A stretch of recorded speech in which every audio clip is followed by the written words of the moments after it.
Go. Okay, so tapos naman na kami sa may treatment ng taga-di ka ganyan. Sa Mandorriao lang siya. Bali, ang main issue niya is anxiety, ano? As in, grabe gid ang anxiety niya. So, ano mga nabatsyag mo kagina sa ano? Pinaka number 1 ko, kulba gid yun, no?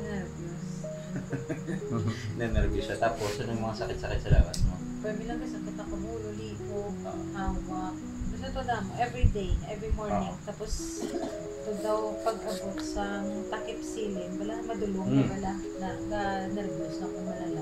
Anxiety.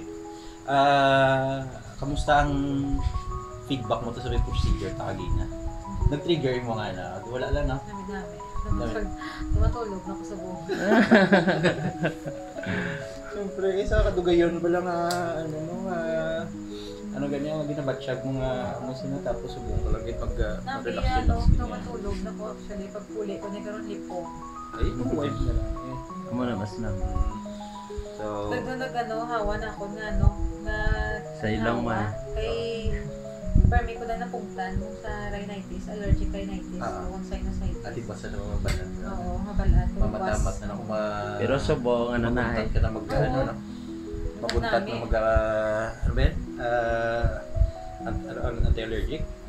Claritin everyday. Everyday gid ya. Bo. Hindi wala adlaw, wala ko gapangatsi Kuna mo gamay lang ang mga hiko, gapangat.